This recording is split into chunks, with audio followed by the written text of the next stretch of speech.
And we just randomly went live. So, well, it said there's a problem, and then I'm not even playing the intro now. So it said you've had an error occurred, which is really weird. I've never had to do that before. But anyway, so we are live for another episode, straight live, no intro, straight live of Business Acceleration Playbook, where we're bringing you the plays that you need to win in your business. And today I have Chanel Rose and Tim Kroll here with me to help me talk about common pitfalls in your business and how you can avoid those. And they're always going to happen. Like, obviously, just like now, I'm like clicking the buttons that said there's an error. And hey, Michael Faber's here. If you all don't know him, you all should follow Michael. He's a inspirational guy. All right, so we're going to go ahead and jump in because I know Tim needs to head out early today. He's got another meeting that he has to be able to get to. And me and Chanel, we're just going to take it as it comes. But I actually was thinking about how I wanted to talk about, common pitfalls, because I don't want people to think about it in a super negative way. But at the same time, I want them to be ready for some of the things that can happen. And because, business ownership, as I'm sure both of you can attest to as well, it is definitely a journey. It's a roller coaster ride, right? Mm-hmm. And you're going to have upswings. You're going to have times where you're not sure, how to feel about things. You're going to have times where you're ready to throw in the towel and quit. And all of those are part of that journey. And I think that one of the big points of doing this show is to be able to show all sides of that entire journey and some of the ways that you can be prepared for whatever kind of comes your way with that. And I know, Chanel, you've had some things that went on with your business recently, mm-hmm. The Airbnb. And if you want to kind of share maybe some of that, because those are things that can kind of happen. And you share it briefly, because I want to kind of really get into the meat of how to avoid some stuff and stuff that can go wrong. But I think some of it's going to be very industry dependent. But you did have some water damage that happened, which obviously was not in your plan, right? Well, I can jump in at that point because I was like, which one is she talking about? And she's like, exactly. See, which one? That's my point. It happens. I think it's relatable to every walk of life, right? You could be a landlord, a tenant, an Airbnb host. It doesn't matter. If you have some place to live, there's a chance that something has happened to it. And for me, it was water damage. Like, I had water consistently leaking. And it started off as like this little puddle, and it kept getting bigger and bigger and bigger. And we eventually found out that there was some type of backup in the floor that was causing it to leak. But here's the thing. Somebody probably came out 4 or 5 different times, and they wouldn't move the machine.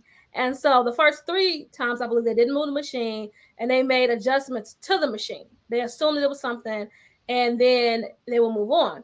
Kept leaking. And finally one day, overnight, it backed up, and the entire floor was covered in water. And I live in an apartment, but it's a 3-bedroom apartment. I'm in Chicago, and so it's a long apartment. And I walk in, I was like, indoor pool, huh? Like, there's water everywhere, right? Like, just an overwhelming sense of like, will the carpets stain? Will they smell? Like, what do I do in this situation? I've been trying to manage this as best I can, but the solutions that I've been going through haven't worked. And it was late at night when it finally flooded everywhere. And so I think that there was some things I could have done differently myself. Step 1 was, acknowledging that, sticking to it, right? So I think that instincts is the first thing that you tend to disregard. There's an alarm system in your body. That's your instincts. Listen to them. I knew that it was more than just a washing machine, but the guy kept telling me it wasn't. And I was like, this just seems like a lot of water. And he was saying, well, the water's coming out, draining out of the machine, and, there's none going in there at all. I was like, but these clothes are wet. So where's this water coming from, right? And so I'm not a plumber. I'll never be a plumber. But I think looking back and going forward, I'll demand the service that I know I deserve to be provided, which I didn't. And I paid for it in the end. It cost me having to refund my guests, but then also having to push back the guest, right? So it cost me money on both ends, which is painful. And then, step 3 will be I'll do a little bit more research, because I relied on them to be experts in their industry without me doing my own due diligence. And that's also not in character for me either. So like understanding the industry, I don't have to be a plumber to like, and I knew I knew that there was something more wrong than what was in front of me, but I didn't speak up, which is also, I guess, like I'm one of those people where if it's not my expertise, I lean back and I trust that like the person who's helping me is an expert in their industry and I don't question that. But there's nothing wrong with being curious and investigating whatever you're receiving. And I didn't do any of that. And it cost me time and money. So I guess one of the main pitfalls is people not doing the research and trusting their instincts. And I will say, and leaving bad reviews, but that's a conversation for another day. So Tim, I know whenever we were talking about you coming on and guest hosting today, you said, or maybe you commented on it, you said something about there's only one main problem. I was like, great, you can come on and talk about that or something like that. I said there was only one. There's only one fatal pitfall that businesses can have. I feel like there's a lot. No, there's only one that's fatal. I can think of 5 that are definitely. There's only one that's fatal. Okay, because this is the only one. I think everything else is fixable. And it's funny because I get these questions. Okay. I'm with you now. Okay. So, I mean, I get this question, and I've sat on a lot of panels when it comes to business owners, and they all ask these questions. And a lot of times it comes down to the question, like, what's the biggest challenge, or what's the one thing that you can't overcome? I mean, like, the question takes on several different forms depending on what arena that you're in. But it's always the same base question is, what do I need to avoid, or what is going to just totally kill my business? What's the one thing that I have to absolutely make sure that I avoid? And when I look at that, and I've done a lot of research and a lot of study on this, and the answer is always exactly the same. And I believe this with all my heart. I'm very passionate about it in the fact that there is only one fatal flaw that will actually come inside of a business. And that fatal flaw is if you fall prey to the belief that you're alone.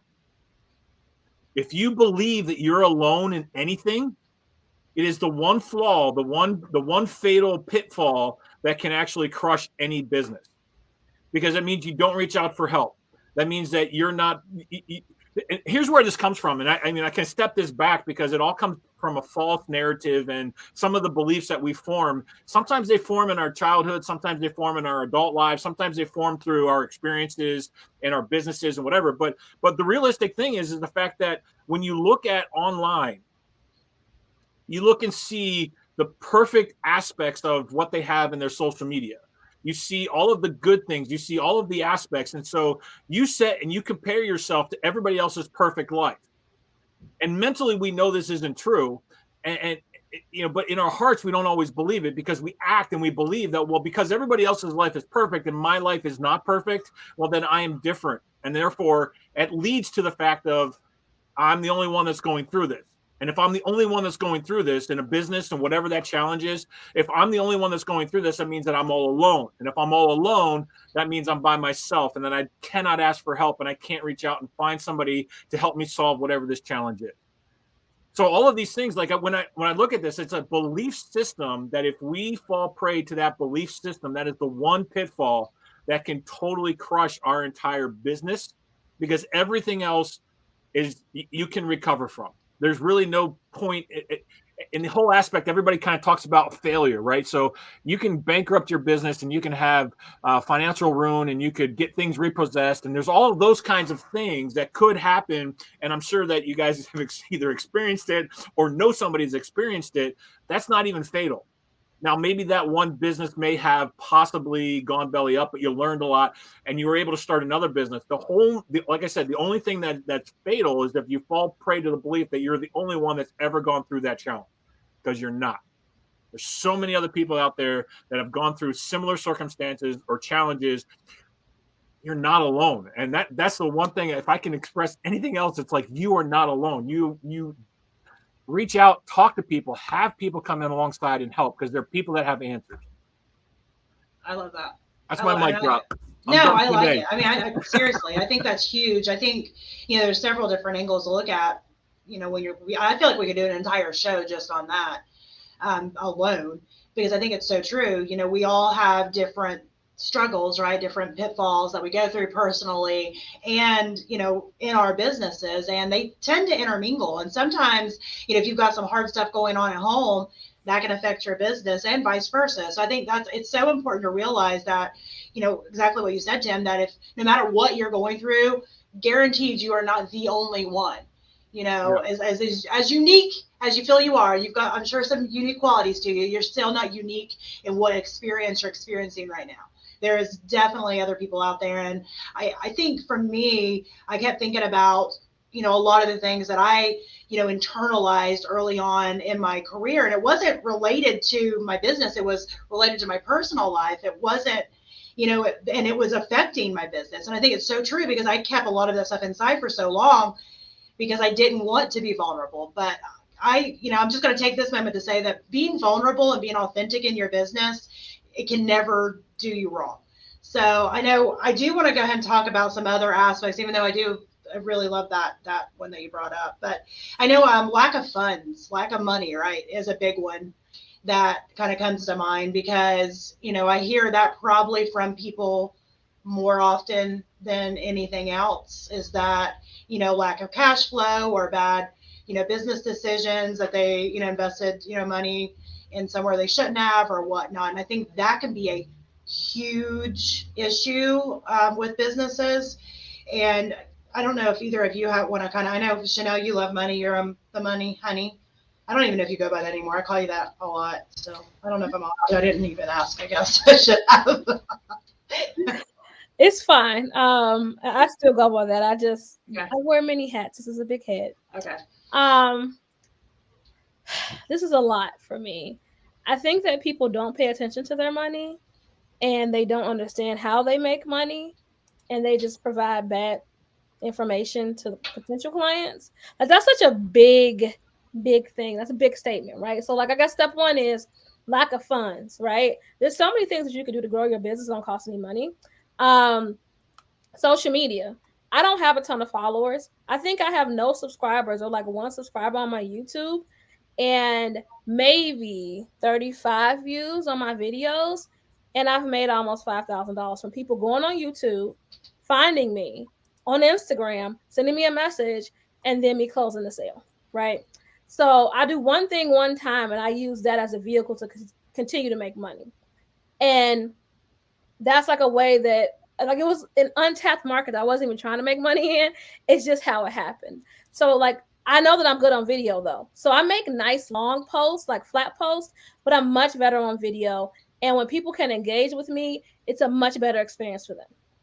So I understand that if I want to make money, I can write you to death. I'm a great writer, but I have to get in front of you.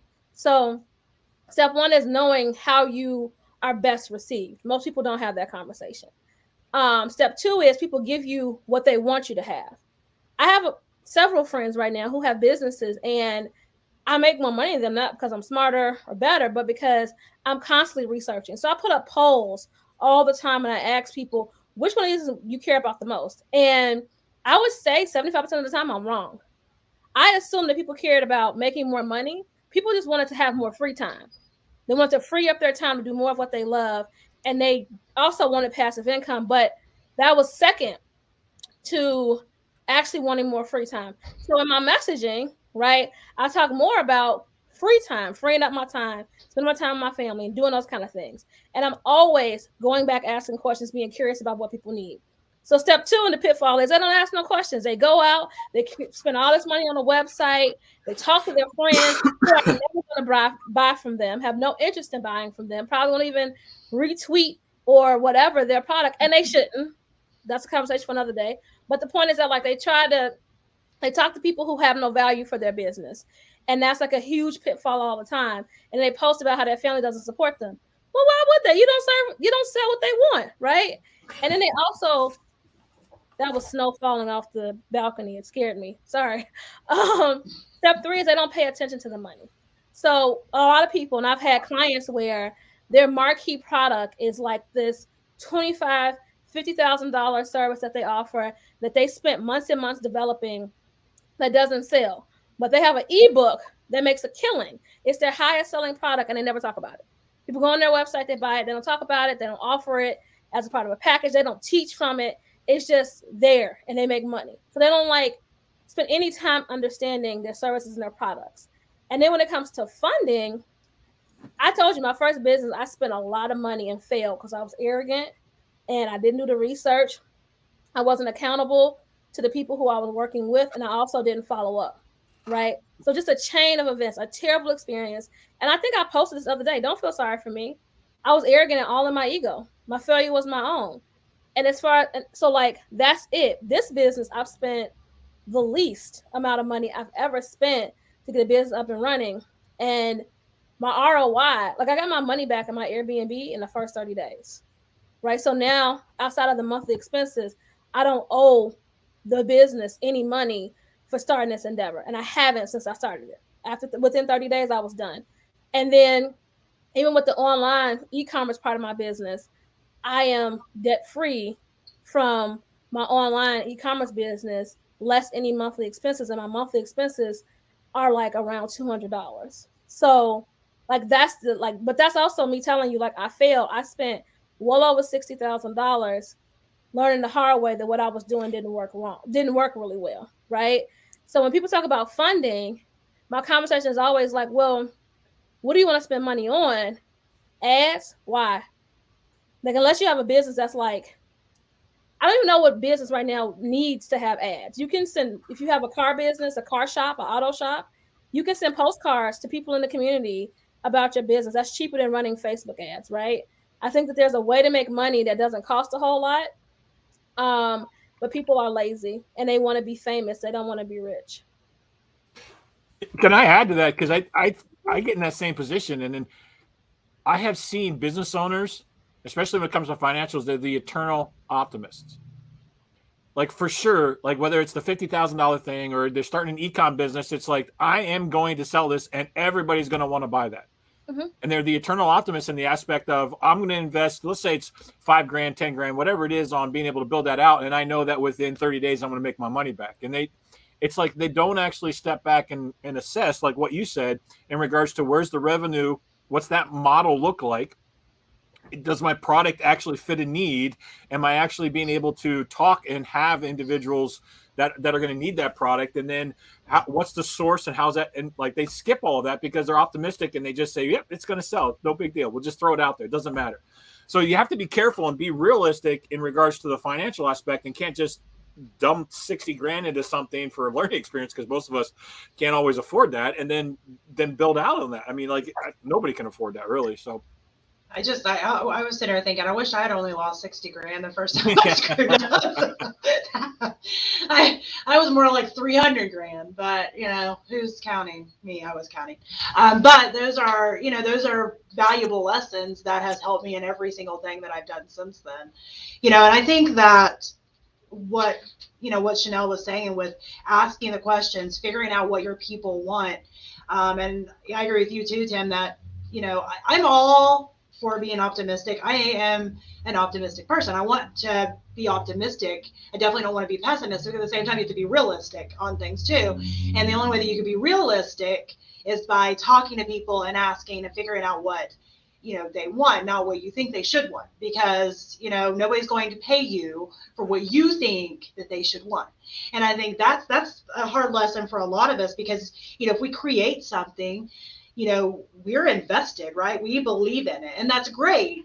But you have to be ready for the fact that if you haven't done the research ahead of time, maybe there is a few people there might care, but, you know, how much time are you going to spend finding those 3 people that, you know, want to buy whatever you just created because you didn't do the research ahead of time? I think those are, that kind of goes right in with, you know, some of the common pitfalls that I had written down too, is, you know, spending a bunch of time and money creating a product or a service that there's no market for.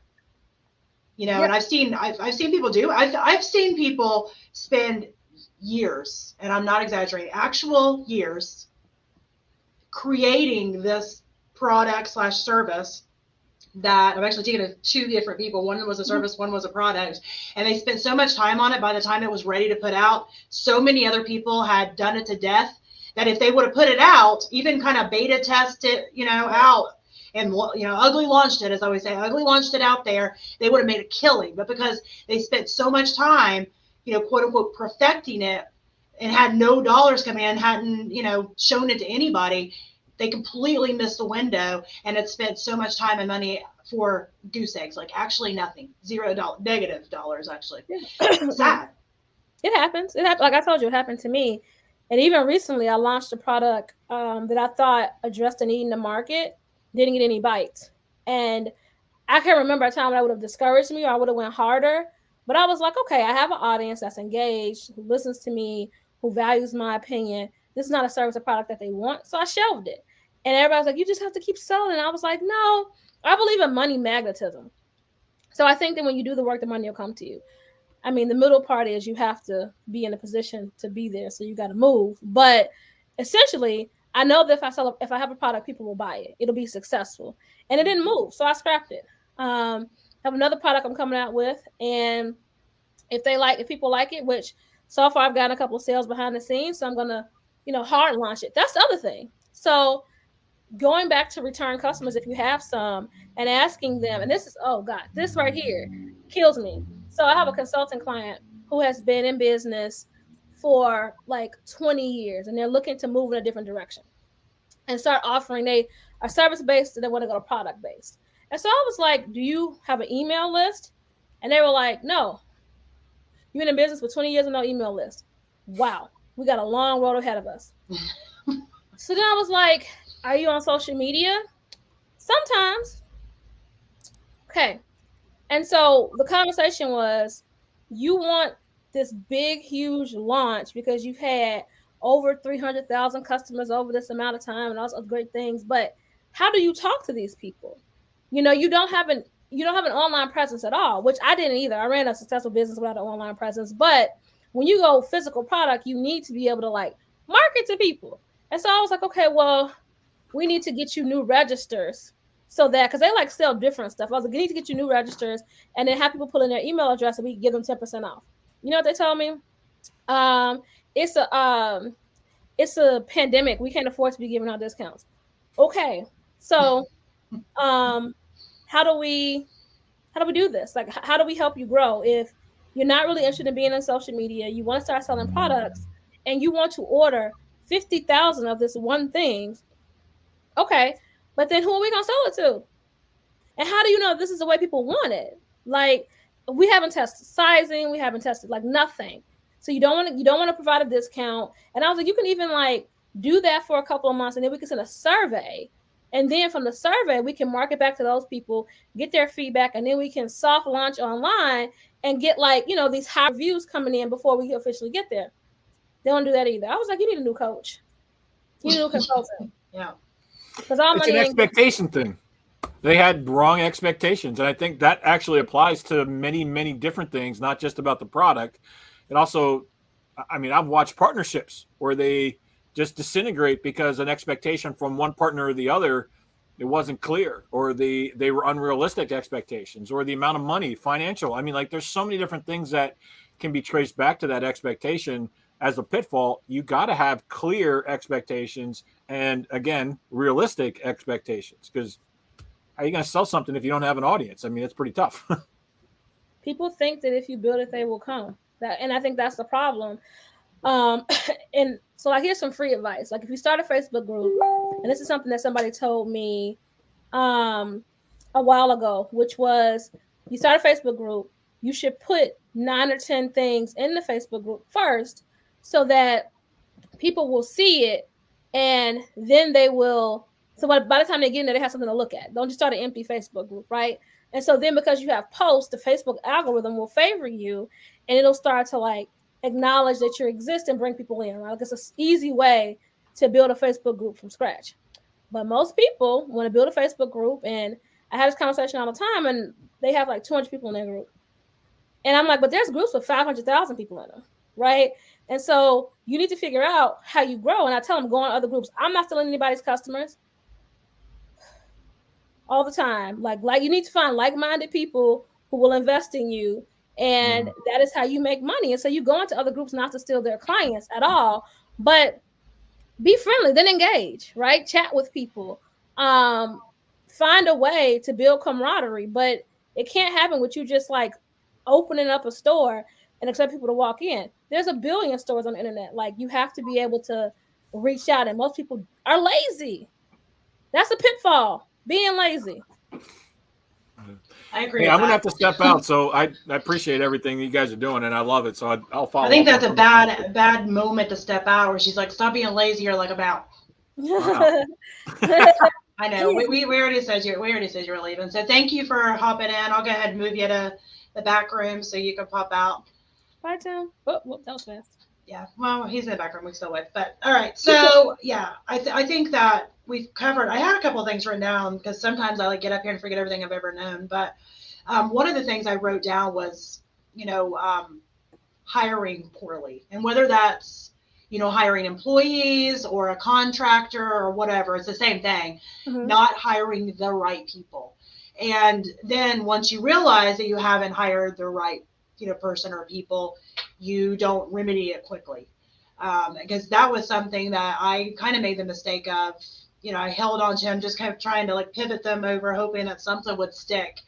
And I'm a lot quicker now. If it doesn't fit, it doesn't fit. I mean, I still like to give somebody the benefit of the doubt that maybe they didn't understand, or like I explain it again or whatever. But there's a hard, fast rule now of, okay, you're not the right fit, and that's fine. Right. And I think that's a big thing, especially for newer business owners. Mm-hmm. I don't know if that's been your experience or not, but. Oh, it is not hiring at all. When you first start out, people don't understand you have to spend money to make money, and it's an investment, right? And so the most expensive, let's go back. If you want to have $1 million business, you want to have $1 billion business, your most expensive line item will always be labor, every single time. I don't care. Mercedes spends more money on labor than they do building cars. Yeah. It's a fact. That is like period at the end of the sentence. And so people come to me and they say they want to make $1 million. So that's everybody's either 6 figures or $1 million. That's how much people want to make, right? And so I always ask, okay, well, who do we hire first to help you? Oh, I don't want to just be hiring anybody when the business isn't making any money yet. Okay. So then I say things like, well, how are you going to process the responsibilities? Right. And so then it becomes well, I don't want to post online. I don't want to do this. Well, then hire somebody. Like, you have to invest in other people's expertise if you expect for your business to be successful and grow. Because the reality is, when you first start out, sure, you can manage your own YouTube, Instagram, Facebook, and, work with your one-on-one clients. But when you think about the actual company, you're either going to be an employee, a boss, or an owner. My goal is to be the owner. I was an employee for a long time, so I did everything that was needed, right? Then I became the boss, meaning I have staff under me who I was having to constantly like manage all the time. Now we're pretty automated, so now I get to be the owner, meaning that people come back to me and tell me what's needed. So I have systems in place, right? So I'm still in between boss and owner right now, but in a couple of months, I'll just be the owner of my company, which means that as I grow, I need to hire more people. So I have to hire an assistant, I have to hire a virtual assistant, right? I have to hire people who will come together to see the goal through. And it's not even just about bad staff, because you talked about like just people not being a good fit and you not really asserting your authority to acknowledge that, and you gave them ample opportunities in other spots in the business. I think that's smart, and I think that's helpful. But I also acknowledge that, if you are hiring, you have to know going into it that everybody's not going to work out. I can't tell you, like, I'm in a situation now with a business consultant client who she owns the business, and she hired her cousin to be her assistant. And so the goal was I communicate with the cousin would communicate with her. I was like, first of all, this is wild. Me having like this second party communication is crazy, but she is obsessed with being the CEO. And so having an assistant for her is like this ego leverage that she likes to wield around all the time. And I always tell her, okay, well, I say something to you, you got to say it to her, she got to say it to me. Everything takes 3 days. And so you're concerned about timelines and achieving goals. Well, there's an obstacle between us that I can't overcome, right? Absolutely. And then she don't work on weekends. So if I communicate with her assistant on a Friday, I gotta wait till Monday to get back to that for them to communicate, and then maybe they get back to me Monday afternoon, which means that the earliest I can start activating is Tuesday. That's 4 days, right? And so I told her, I was like, I don't think your cousin is a good fit for the role you have her in. I think she wants to be in a more managerial position. I think the two of you could work in tandem and you should hire an assistant. I think that if you both can agree to take a pay cut to hire somebody part-time, it'll grow your business exponentially so that you don't have to do the phone answering and the email in which you feel you're above. Totally fine. And then she can stop doing that too because she's more interested in sales. Everybody wins. Her response was, that's not what I pay her for. I don't pay her to make decisions about my business. Okay. Yep. Right? So like it becomes that kind of thing, like understanding that who you need to hire, but also having honest conversations all the time about your business structure.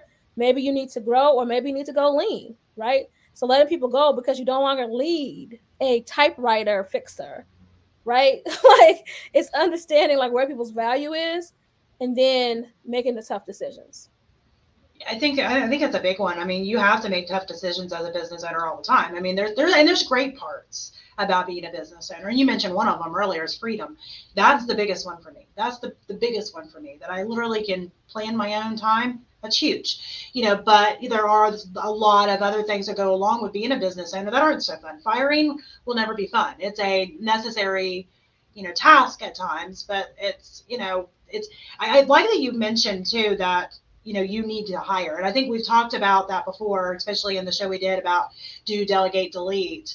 Yeah. But I think it's so important to do because, there's no way that you can keep up with all the tasks and grow a business at the same time. There's not enough hours in the day. And some of these people that I talk to, they're like, and I used to be that person too, so I understand it, is, they're like, well, I mean, I can do multiple things at one time. I'm like, but can you? Because I know how the brain works, and the brain cannot effectively do multiple things at the same time. It only can do one thing, and for most people, if you're hopping from task to task to task, you're going to lose momentum. You're going to lose, how productive you are, how effective you are on all the things.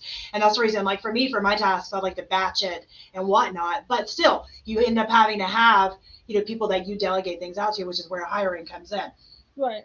Another thing that I mentioned that kind of goes right along with this, my little list that I made, was just lack of time. Time and money is usually the biggest ones I hear, which we all know there's a lot of behind the scenes things that go on, but time and money is usually the two things that, I hear from, business owners on, what their struggles are.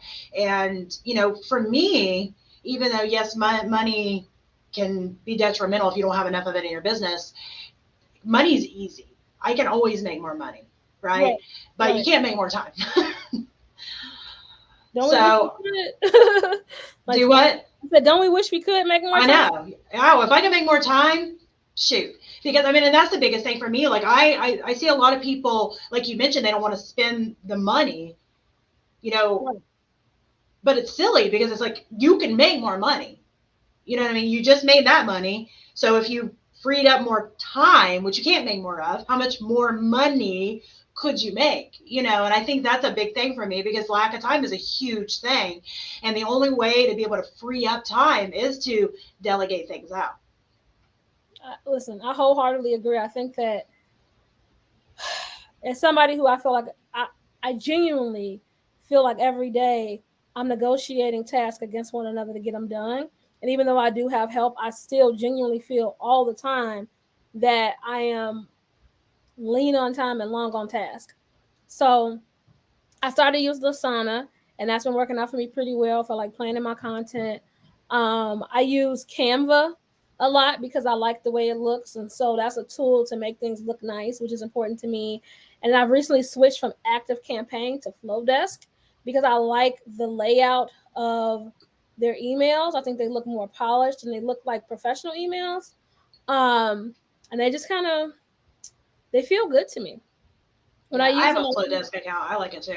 Yeah. So that's like something I've been acknowledging is that I do want things to look nice. And as the business evolves, I want to roll that out. But like this morning, I was sitting up because yesterday I just didn't feel good. Just wasn't feeling it, Maybe I had a case of the Mondays. I don't know. So I didn't do too much. But this morning I woke up, I was like, okay, I got to get on Flowdesk. And I have this 3-day Airbnb challenge coming up. So I spent, an hour this morning scheduling emails for the next 3 days. So I'm done, as opposed to me having to get up every morning and do it. Done.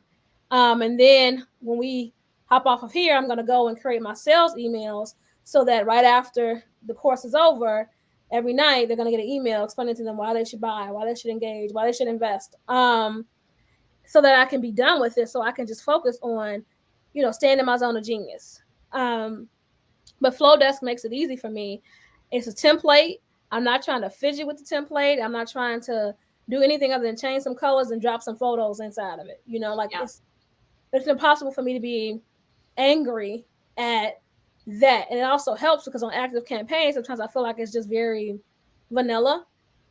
And it's just like kicks it up a notch. And most of my audience is women. So like it's like all these things that are floating in my head all the time, how to evolve. But like I said, when I started off, I was using Active Campaign, which is $19. And now I'm going to be using Flowdesk, which is $38.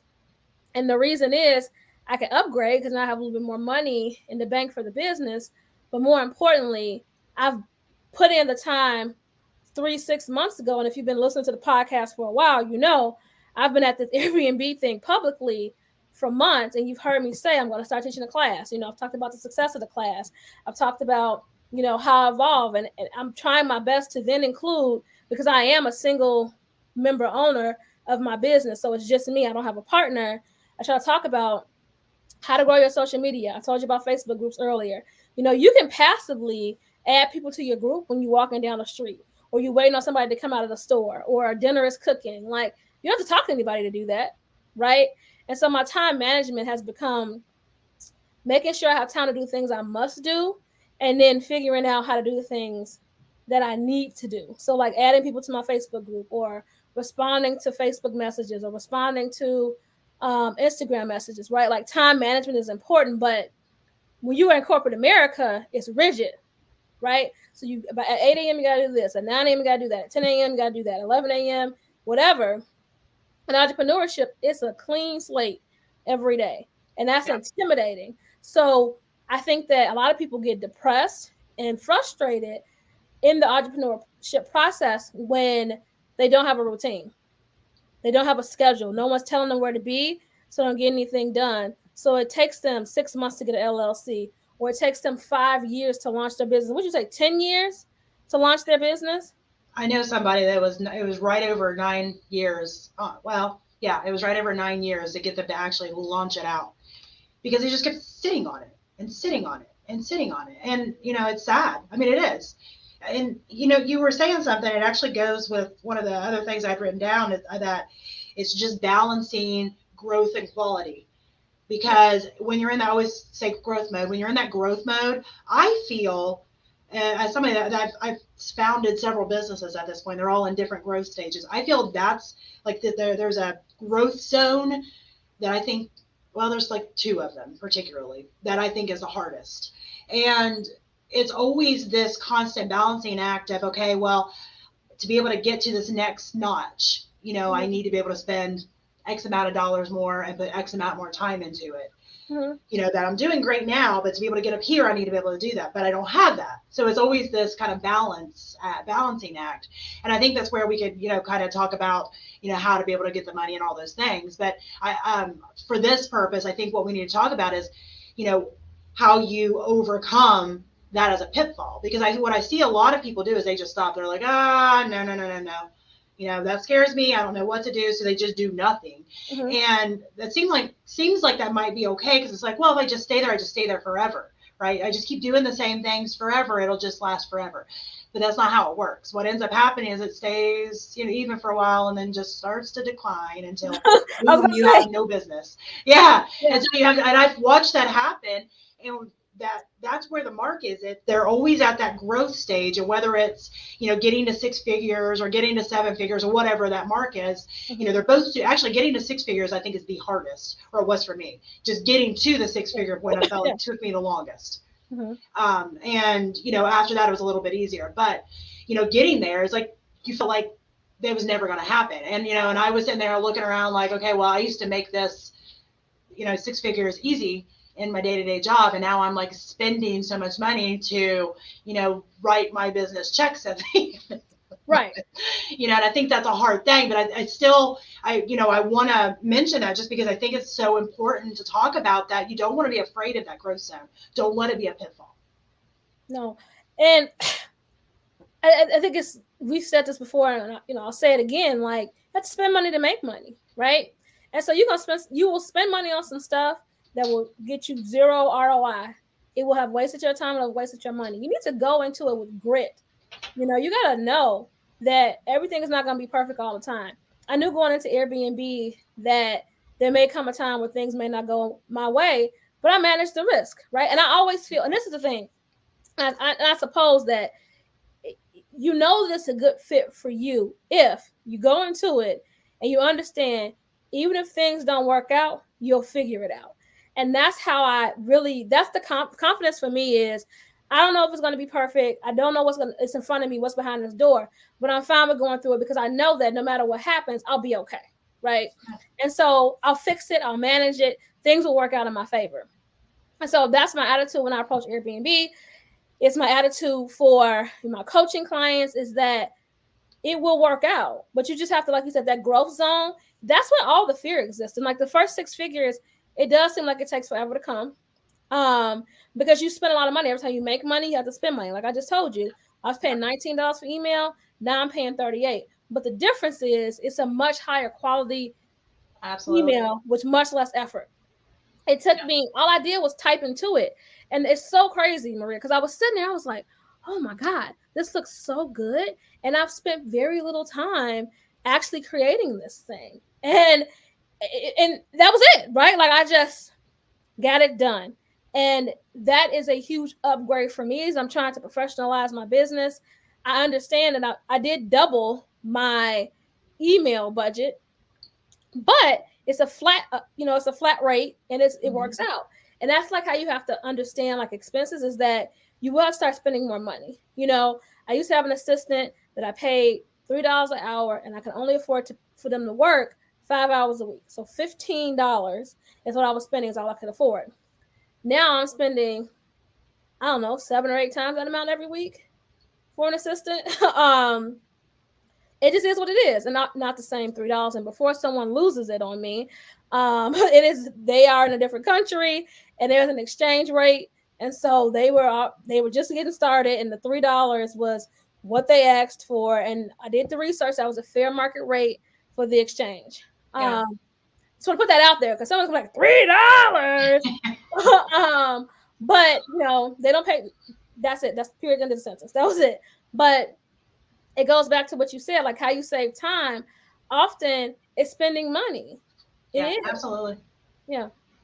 Well, and I think that's a good place to start is, I know my first, assistants or people that I had do stuff was off of it used to be Odesk and Elance.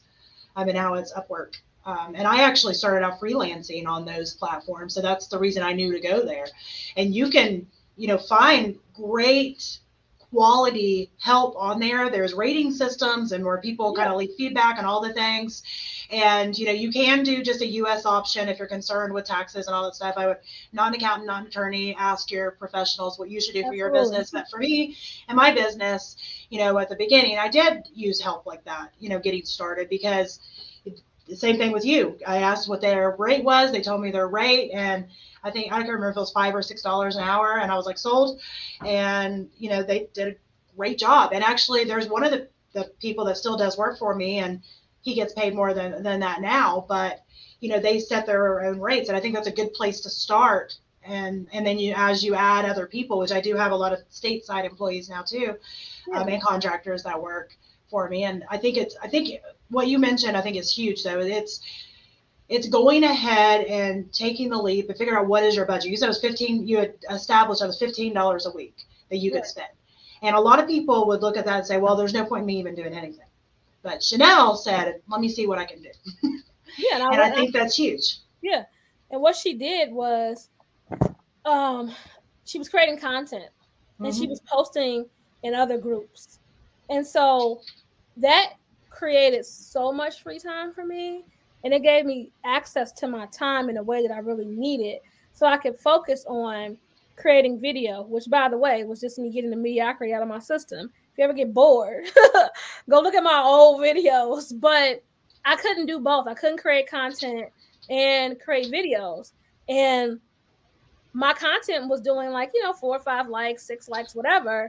but my videos would get so much engagement, like at least, 20 likes or 30 likes. So I was like, okay, well, I want the 30 more than I want the 5 or 6. So let me lean into what I do, but I do still need the 6. So I can pay somebody, their fee to take care of that part of the business. And it freed up hours of time. Because like for me, creating content would take hours, like a whole Sunday. This young lady was turning it around in hours, like 2. Absolutely. And I would have content for the week. I would have long form post and I would have story post, and that's a huge difference. And so when you're thinking about how do you grow, how do you evolve, and when you need to hire, where do you start hiring? Start hiring in 2 places: where you do the least good and it's still essential, so like accounting, because I know you're not good in accounting, bookkeeping, and then where you spend the most time. You spend the most time on social media. What part of social media can you sign off to someone else? It's probably going to be content creation or engagement or something like that. Farm it out. Yeah, absolutely. Which I would avoid farming every bit of it out though, because I see people make that mistake because see, people will fall in love with you. And I love that you say you're still doing the videos, because I think that is a point that a lot of people miss, is they'll farm something out, but then they farm out the piece that got them the business to begin with. So you have to be very careful on, what you choose. It's, even if, like you said, you've kind of split it up, that she's doing a portion of it and you're still doing the engaging video that you're great at and what brings the people in and gives it that personal touch. And I think that's huge. I know, I wanted to kind of recap, because I know we've thrown out a lot of thoughts. And I didn't write them all down, but I'm going to try here. The first thing that we kind of brought up was when Tim, you mentioned not trusting your gut and not asking questions about services that you're paying for.